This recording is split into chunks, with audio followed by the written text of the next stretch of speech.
Hi అండి, నమస్తే. Welcome to my channel.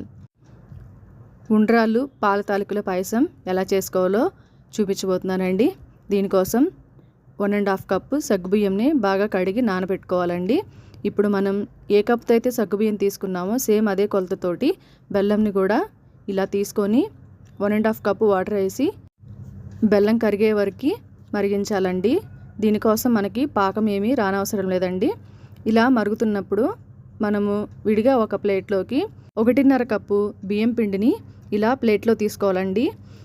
మనము ఇక్కడ సగ్గుబియ్యము, బెల్లము, బియ్యం పిండి సేమ్ ఒకే కొలతతోటి తీసుకోవాలండి. ఇలా బియ్యం పిండిలో ఒక చిటికెడు సాల్ట్, కొద్దిగా బెల్లం తురుము వేసి ఇలా బాగా కలుపుకోవాలండి. ఇప్పుడు మనం నానబెట్టుకున్న సగ్గుబియ్యంని బాగా ఉడికించుకోవాలండి. ఎక్కువగా ఉడికించుకొని అవసరం లేదండి. ఇలా సగ్గుబియ్యం పైకి పొంగొస్తున్న టైంలో స్టవ్ ఆఫ్ చేసేయాలండి. ఇప్పుడు మనం సగ్గుబియ్యంలో వాటర్ ఉంటాయి కదండి, ఆ వాటర్ని వడకట్టి ఒక గ్లాస్ వాటర్ని ఇలా మనం తీసుకున్న బియ్యం పిండిలో మిక్స్ చేసుకోవాలండి ఉండలాగా.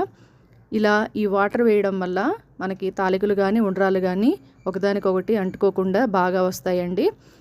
ఈ వాటర్ తోటి చల్లారిన తర్వాత ఈ పిండిని మనము ఉండల్లా కానీ తాలికల్లా కానీ చుట్టుకోవాలండి.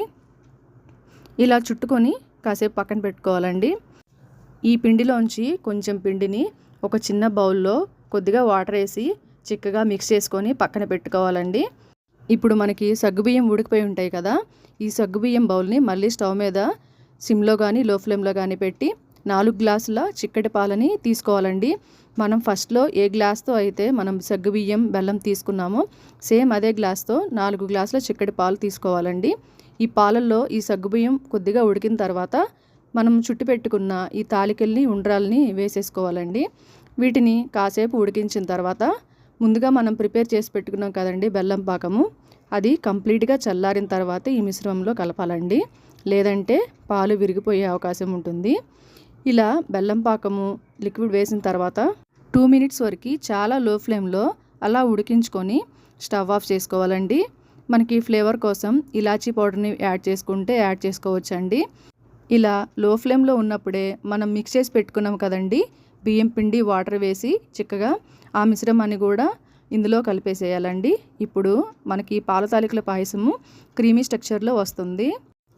ఇప్పుడు స్టవ్ ఆఫ్ చేసి ఈ మనం ప్రిపేర్ చేసి పెట్టుకున్న పాల తాలికల పాయసాన్ని బౌల్లో వేసి సర్వ్ చేసుకోవటమేనండి. ఇంతేనండి, ఈజీగా మనం ఇలా ఉండ్రాళ్ళు లేదా పాల తాలికల పాయసం ఇలా ప్రిపేర్ చేసుకోవచ్చండి.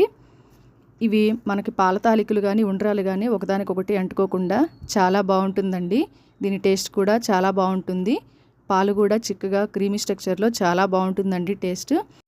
ఈ ఉండ్రాళ్ళు పాల తాలికల పాయసం మీరు కూడా ఒకసారి ట్రై చేయండి.